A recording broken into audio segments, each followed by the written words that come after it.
آدم علیہ السلام کے دو فرزند حابیل اور قابیل، تو ان کا آپس میں الجھاؤ ہو گیا، تو اس نے اپنے بھائی کو قتل کر دیا۔ معاملہ یہ تھا کہ جو سلسلہ تھا بقائے نسل انسانی، افزائش نسل انسانی اور فروغ نسل انسانی کے لیے، وہ یہ تھا کہ چونکہ ایک ہی باپ کی اولادیں تھیں، تو جب ولادت ہوتی تو ایک بیٹا اور ایک بیٹی پیدا ہوتی، تو یہ بیٹا اور بیٹی جو ایک دفعہ پیدا ہوئے ہیں، ان کا آپس میں نکاح نہیں ہو سکتا تھا، تو اس کے بعد جو دوسرے بیٹے اور بیٹی پیدا ہوتے تو ان کا مخالف سمت نکاح ہوتا۔ تو قابیل کے ساتھ پیدا ہونے والی جو لڑکی تھی، قابیل اس کے ساتھ نکاح کرنا چاہتا تھا، تو حضرت آدم علیہ السلام نے فرمایا ایسا نہیں ہوگا، لیکن چلو تم قربانی پیش کرو، جس کی قربانی قبول ہو گئی اس کا اس سے نکاح کر دیں گے۔ اس وقت جو شخص قربانی پیش کرتا تھا تو وہ جانور ذبح کرے یا گندم یا جو بھی، تو وہ باہر جنگل میں پہاڑوں پہ مختلف جگہوں پہ رکھ دیتے، پھر آسمان سے بجلی اترتی اور جس کی قربانی قبول ہوتی وہ بجلی اس کو اچک لیتی، اس کو جلا دیتی، اس کو کھا لیتی، اور جس کی قربانی قبول نہ ہوتی وہ یوں ہی پڑی رہتی۔ تو یہ طریقہ تھا قربانی کے قبول ہونے کا۔ اس امت کے لیے اللہ تعالیٰ نے اس عمل کو اور اس امر کو پوشیدہ رکھا کہ قربانی قبول ہوئی ہے یا نہیں ہوئی۔ جس کی قبول ہوئی ہے تو وہ بھی ڈرتا ہے پتہ نہیں قبول ہوئی ہے یا کہ نہیں، اور جس کی نہیں قبول ہوئی وہ بھی لوگوں کے سامنے رسوا نہیں ہوتا، وہ اس کے نامہ اعمال میں درج کر دیا جاتا ہے لیکن وہ رسوا نہیں ہوتا۔ اور دوسری بات کہ ہم خود ذبح کر کے خود کھا لیتے ہیں۔ یہ عجیب ماجرا ہے کہ بروز عید قرباں وہی ذبح بھی کرے ہے وہی لے ثواب الٹا۔ خود ذبح کر کے خود کھایا، اس کی کھال بھی اپنے مصرف میں لے کر آئے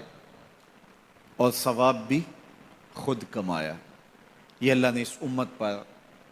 احسان کیا ہے۔ تو حابیل کی قربانی قبول کر لی گئی، قابیل کی قربانی قبول نہیں ہوئی، تو اس کو اپنے بھائی پہ غصہ آیا اور اس کو قتل کر ڈالا۔ اب جب قتل کر لیا، اور یہ تھا بھی پہلا قتل، اور انسان کو نہیں پتا تھا کہ اب اس کا کیا کیا جائے، تو وہ اپنے بھائی کی لاش اپنے کندھوں پہ اٹھا کے گھومتا رہا، اب اس کا کروں کیا؟ پھر اللہ نے دو کوے بھیجے، قرآن مجید میں وہ واقعہ موجود ہے۔ تو دونوں کوے لڑے، ایک نے دوسرے کو مار دیا، پھر زمین کو اپنے پاؤں سے کریدا اور کوے کو اس کے اندر رکھ کے اوپر مٹی ڈالی۔ تو قابیل نے ایسے سر پہ ہاتھ مارا، کہا کہ یہ کوا جو ہے یہ تو میرے سمجھدار نکلا اور میں نہ جان سکا اور یہ جانتا ہے، تو پھر اپنے بھائی کی لاش کو دفن کیا۔ اب سب سے پہلا قتل اور سب سے پہلی موت جو روئے زمین پہ ہوئی وہ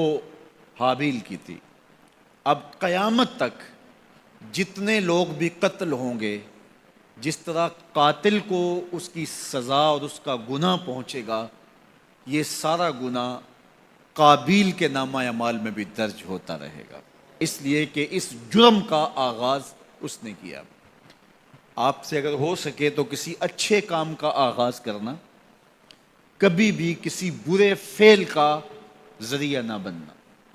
بعض کا تو ہوتا ہے ایک شخص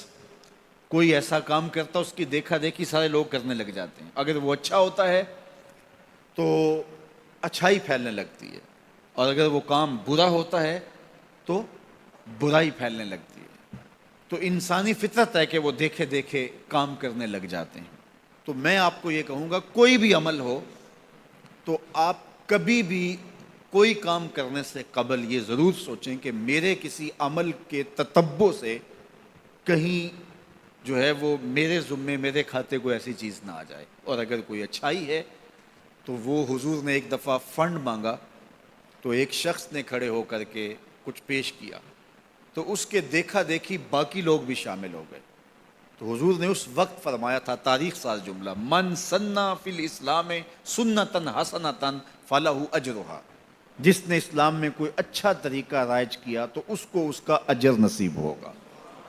اور پھر اس کے دیکھا دیکھی جس نے بھی عمل کیا ان کا اجر بھی اس کے کھاتے میں لکھا جائے گا، اس کا اجر ختم کیے بغیر جس نے بعد میں کیا ہے پہلے شخص کے کھاتے میں بھی درج ہوتا رہے گا۔ میرے حضور کا ایک فرمان ہے کہ خیر کی چابی بنو اور شر کا تالا بنو۔ یہ کتنا جامع نسخہ ہے، خیر کی چابی بنو، خیر کو کھولنے والے بنو، اور شر کا تالا بنو۔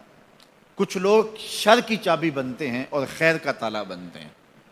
تو ہمیشہ اپنی زندگی میں کوئی بھی عمل کرنے سے قبل، وہ چھوٹے سے چھوٹا ہو یا بڑے سے بڑا ہو، آپ دیکھیں کہ اس کے معاشرے کے اوپر کیا اثرات مرتب ہوتے ہیں۔ آپ گلی سے گزرتے ہوئے کوئی پتھر کا ٹکڑا اٹھا کے ایک طرف کر دیتے ہیں تو آپ کے دیکھا دیکھی کئی اور لوگ بھی پتھر کے ٹکڑے اٹھانے لگ جاتے ہیں تو پوری گلی صاف ہو جاتی ہے، اور آپ اشارے پہ کھڑے ہیں اور اشارہ توڑ دیتے ہیں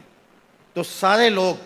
جو ہے وہ پہلے جھجک رہے ہوتے ہیں، اور آپ نے اشارہ توڑا تو پھر ساری ٹریفک آپ کے پیچھے چلی گئی۔ اس اشارہ توڑنے کا گناہ جتنا بھی ہے، اس کا جو بھی لیول ہے، جس طرح آپ کو ملا اور بعد میں جو آنے والے، وہ سب کا گناہ آپ کے کھاتے میں بھی گیا، اس لیے کہ ریت آپ نے ڈالی ہے، باقیوں کو حوصلہ آپ نے دیا ہے۔ اس طرح بہت ساری چھوٹی چھوٹی باتیں ہیں جو اپنی زندگی کے اندر آپ خود غور کر سکتے ہیں۔ تو کسی کو گالی بھی نہ دیں، اور جو ہے وہ کسی گناہ کا سبب اور ذریعہ کبھی نہ بنے۔